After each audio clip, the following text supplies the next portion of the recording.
മിഗാൽ ഷാറയേക്കാൾ better ആയിട്ടുള്ള coaches ആണ് TG. പുരുഷോത്തമനും Thomas തോഷും. ഇപ്പോൾ അങ്ങനെ ഒരു ടോക്ക് ഉണ്ട്.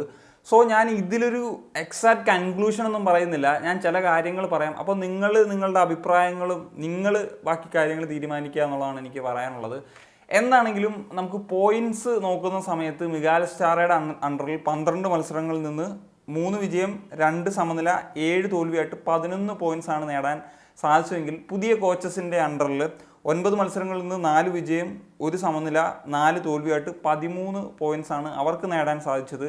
നമ്പേഴ്സ് നോക്കുമ്പോഴത്തേക്കും പുരുഷോത്തമനും തോമസ് തോഷും കുറച്ച് മുൻപിലാണ് എന്നുള്ളത് കൃത്യമായിട്ട് നമുക്ക് പറയാൻ സാധിക്കും. ആദ്യം നമുക്ക് മിഗാൽ ഷാറയിലേക്ക് വരുന്ന സമയത്ത് അദ്ദേഹത്തിന് മിസ്റ്റേക്ക് സംഭവിച്ചിട്ടുണ്ടോ എന്ന് ചോദിച്ചു കഴിഞ്ഞാൽ യെസ്. പക്ഷേ അതൊരു പ്രശ്നമാണോ, അദ്ദേഹത്തിൻ്റെ ഒരു ക്യാരക്ടറിന്റെ ഭാഗമാണോ എന്നുള്ള കാര്യം കൂടി ചിന്തിക്കേണ്ടിയിരിക്കുന്നു. കാരണം ചില കോച്ചസ് അവർക്ക് കിട്ടുന്ന സ്ക്വാഡിൻ്റെതുപോലെയുള്ള ഒരു ശൈലി ഉണ്ടാക്കുന്നു.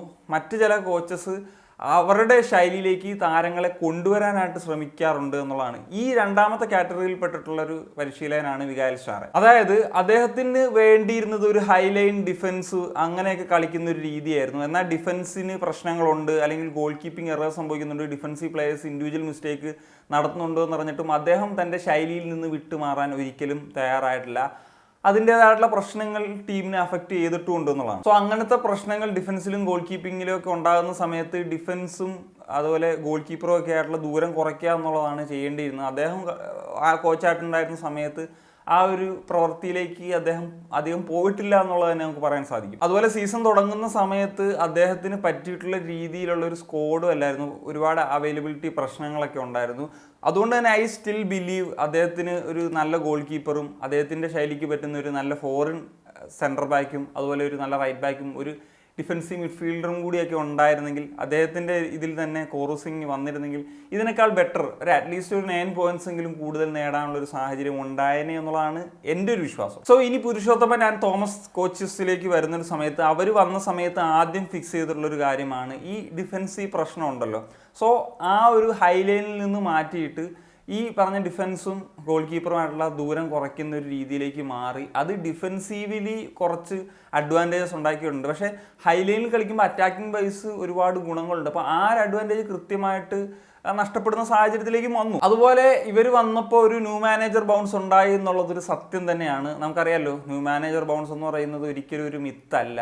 അതിൽ 2 കാരണങ്ങളുണ്ട്. ഒന്ന്, ഇപ്പം പ്ലേയേഴ്സ് തന്നെ സ്വയം ചിന്തിക്കുന്ന ഒരു കാര്യമാണ്. അവർ കൂടി കാരണം ഒരു കോച്ചിൻ്റെ ജോലി നഷ്ടപ്പെട്ടു. ഇനി അവർക്കത് ഒരു ഡീമോട്ടിവേറ്റ് ആയിട്ടിരിക്കുന്ന ഒരു പ്ലേയേഴ്സിന് മോട്ടിവേഷൻ കിട്ടുന്നൊരു ഫാക്ടറാണ്. രണ്ടാമത്തെ ഒരു കാര്യം എന്ന് വെച്ച് കഴിഞ്ഞാൽ സ്ക്വാഡിലുള്ള എല്ലാ പ്ലേയേഴ്സും ആ ഒരു സമയത്ത് ഒരേപോലെ വർക്ക് ചെയ്യും. കാരണം പുതിയ കോച്ചസാണ്. അപ്പോൾ അവർ ഇമ്പ്രസ് ചെയ്ത് കഴിഞ്ഞാൽ ആർക്കും 11ലേക്ക് വരാനുള്ള സാധ്യതകൾ വരെ ഉണ്ട്. പിന്നെ തോമസ് തോഷ് ആൻഡ് ഈ പുരുഷോത്തമൻ കോച്ചിന് കിട്ടിയിട്ടുള്ള അഡ്വാൻറ്റേജസ് ഇനിഷ്യലി കുറച്ച് വീക്കായിട്ടുള്ള ഒപ്പോണൻസിനെതിരെ മത്സരങ്ങൾ കളിക്കാനായിട്ട് സാധിച്ചു എന്നുള്ളതാണ്. വീക്ക് എന്നതിനുപരി ചില പ്രശ്നങ്ങൾ നേരിട്ടുകൊണ്ട് വന്നിരുന്നത്. അപ്പം മുഹമ്മദിനെതിരെയുള്ള ഒരു 3-0 വിജയം, അതുപോലെ ഒഡീഷ FC-ക്കെതിരെയുള്ള വിജയം, പഞ്ചാബ് FC-ക്കുള്ള ഒരു വിജയം, ഇതൊക്കെ നമുക്ക് പറയാവുന്നൊരു കാര്യം തന്നെയാണ്. ഇതിലേറ്റവും മെമ്മറബിൾ ആയിട്ട് ഞാൻ പറയുക ഒഡീഷ FC-ക്കെതിരെയും ചെന്നൈയിൻ FC-ക്കെതിരെയും നേടിയിട്ടുള്ള വിജയങ്ങളാണ് എന്നുള്ളതാണ്. അതിൽ തീർച്ചയായിട്ടും ഈ പറഞ്ഞ നമ്മുടെ പുതിയ കോച്ചസിന് ക്രെഡിറ്റ് കൊടുക്കാതെ ഒരിക്കലും ഇരിക്കാൻ സാധിക്കില്ല. പിന്നെ മിഗാൽ ഷാറെ അല്ലെങ്കിൽ അദ്ദേഹത്തെ പുറത്താക്കിയിട്ടുള്ളൊരു സാഹചര്യം നമുക്കറിയാമല്ലോ. FC ഗോവയ്ക്കെതിരെയും ബംഗളൂരു FC-ക്കെതിരെയും മോഹൻ ബഗാനെതിരെയും ആ സമയത്ത് ഏറ്റവും മികച്ച ഫോമിൽ കളിച്ചുകൊണ്ടിരിക്കുന്ന ടീമുകൾക്കെതിരെ തോക്കുന്നൊരു സാഹചര്യം ഉണ്ടായി. അവർക്കെതിരെ ബാക്ക് ടു ബാക്ക് മാച്ചസ് കളിക്കുന്ന ഒരു സാഹചര്യത്തിലാണ് പുറത്താകുന്ന ഒരു സാഹചര്യത്തിലേക്കൊക്കെ പോകുന്നത്. എന്നാൽ ചെന്നൈയിൻ FC-ക്കെതിരെ ഈ 2 കോച്ചസിനും വിജയിക്കാനായിട്ട് സാധിച്ചിട്ടുണ്ട്. അതായത് പുരുഷോത്തമൻ തോമസിനും അതുപോലെ മിഗാൽ ഷാറയ്ക്കും ഒരു വിജയം സ്വന്തമാക്കാൻ സാധിച്ചിട്ടുണ്ട്. 3 ഗോളുകൾ കളിച്ചിട്ടുള്ളൊരു വിജയം തന്നെ സ്വന്തമാക്കാനായിട്ട് സാധിച്ചിട്ടുണ്ട് എന്നുള്ളതാണ്. ഈ പറഞ്ഞ 2 കോച്ചിങ് ഡിപ്പാർട്ട്മെൻറ്റ്സിനും ശക്തരായിട്ടുള്ള ടീമുകൾക്കെതിരെ ഒരു പോസിറ്റീവ് റിസൾട്ട് ഉണ്ടാക്കാനായിട്ട് സാധിച്ചിട്ടില്ല എന്നുള്ളതും ഒരു വസ്തുതയാണ്. സോ അതുകൊണ്ട് തന്നെ ഇപ്പോൾ മിഗാൽ ഷാറെ ഒരു ബാഡ് കോച്ചാണെന്ന് ഞാൻ പറയത്തില്ല. പക്ഷേ കേരള ബ്ലാസ്റ്റേഴ്സിന് അനിവാര്യമായിരുന്നൊരു കോച്ചാണോ എന്നുള്ള കാര്യം നമുക്ക് സംശയിക്കേണ്ടിയിരിക്കുന്നു. കരോളിസ് തന്നെ പറഞ്ഞിട്ടുണ്ട് അതിനെ പറ്റിയിട്ട്. ഇപ്പം ആ ഒരു ഡിസിഷൻ ശരിയായിരുന്നില്ല എന്നുള്ള തരത്തിലേക്കാണ് പറയുന്നത്. പിന്നെ പ്ലേ ഓഫ് സാധ്യതകൾ അത് ഓൾറെഡി നമ്മൾ സ്റ്റാറയെ സാക്ക് ചെയ്യുന്ന സമയത്ത് തന്നെ അത് നഷ്ടപ്പെട്ടതാണ് എന്നുള്ളതാണ്. എനിക്ക് അത് ഏറെക്കുറെ നഷ്ടപ്പെട്ടു എന്ന് തോന്നിയത് ഈ പറഞ്ഞ ഒരു മോഹൻ ബഗാൻ മാച്ചിനൊക്കെ മുമ്പെയാണ്. പക്ഷേ സ്റ്റിൽ ഒരുപാട് ആരാധകർക്ക് ആ പ്രതീക്ഷ ഉണ്ടായിരുന്നു എന്നുള്ളതറിയാം.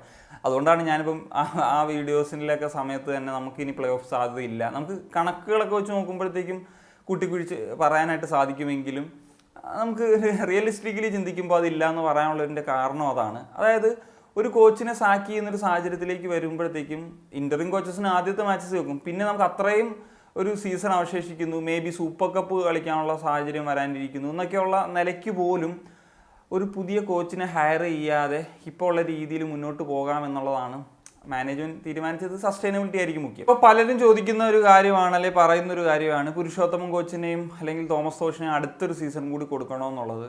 ഞാൻ മുമ്പും പറഞ്ഞിരുന്നു, നമുക്ക് ഈ പറഞ്ഞ പോലെ ഇതൊരു ന്യൂ മാനേജർ ബൗൺസ് ആണ്. ഒരു പുതിയ സീസണിലേക്ക് ഇറങ്ങുമ്പോഴത്തേക്കും ഈ പറഞ്ഞ രീതിയിലേക്ക് കാര്യങ്ങൾ വരുമോ എന്നുള്ളത് താരതമ്യേന ഒരു ഇൻഎക്സ്പീരിയൻസ് ആയിട്ടുള്ള കോച്ചസ് ആണ്. സോ അടുത്ത സീസണിലേക്ക് വരുമ്പോഴത്തേക്കും ഇനിയും ഒരു ഞാനുമ്മൽ കളിക്ക് പറ്റില്ല. കാരണം റിസ്ക് എടുക്കാൻ പറ്റാതെ നല്ല മികച്ചൊരു കോച്ചിനെയും ഒന്നെങ്കിൽ ആ കോച്ചിന് ചേരുന്ന രീതിയിലുള്ള ഒരു സ്ക്വാഡ് ബിൽഡ് ചെയ്യുക, അല്ലെങ്കിൽ ഇപ്പം ഉള്ള സ്ക്വാഡ് എന്താണെങ്കിൽ റിവാമ്പ് വേണം, എങ്കിലും ആ റിവാമ്പൊക്കെ നടത്തിയിട്ട് ആ സ്ക്വാഡിന് പറ്റുന്ന തരത്തിലുള്ള ഒരു കോച്ചിനെ കൊണ്ടുവരിക എന്നുള്ളതാണ് ചെയ്യേണ്ടത്. ഇപ്പോൾ കരോൾസിന് ഒരു തെറ്റ് സംഭവിച്ചു എന്നുള്ള പുള്ളി അംഗീകരിക്കുന്നുണ്ട്. ഇനി അടുത്ത സീസണിൽ വീണ്ടും തെറ്റ് സംഭവിച്ചു എന്ന് പറഞ്ഞിട്ടുള്ളൊരു രീതിയിലേക്ക് വരാതിരിക്കട്ടെ എന്നുള്ളതൊക്കെ പറയാനുള്ളൂ. ബെറ്റർ ആയിട്ടുള്ള ഒരു സ്ക്വാഡ് ഉണ്ടാകുക, ഈ പറഞ്ഞ പോലെ ചാമ്പ്യൻഷിപ്പിലേക്ക് എയിം ചെയ്യുക. ടിപ്പിക്കൽ ക്ലീഷ ഡയലോഗാണ് അവസാനത്തിലേക്ക് വരുമ്പോൾ പറയേണ്ടത്. So that's it. അപ്പോൾ നിങ്ങൾക്ക് എന്തെങ്കിലും ഈ ഒരു വിഷയത്തിൽ ആഡ് ചെയ്യുകയാണെങ്കിൽ ആഡ് ചെയ്യാം. അതുപോലെ തന്നെ ഹൂസ് ബെറ്റർ അതിൻ്റെ ഒരു ചർച്ചയ്ക്ക് ആവശ്യമുണ്ടോ എന്നുള്ള വിധത്തിൽ അങ്ങനെയുള്ളൊരു കാര്യം ഉണ്ടെങ്കിൽ നിങ്ങൾക്കും നിങ്ങളുടേതായിട്ടുള്ള രീതിയിലുള്ള കാര്യങ്ങൾ കമൻറ്റ് ബോക്സിൽ പങ്കുവെക്കാം. അപ്പം മറ്റൊരു കാണിക്കാൻ സൈനിങ് ഓഫ്.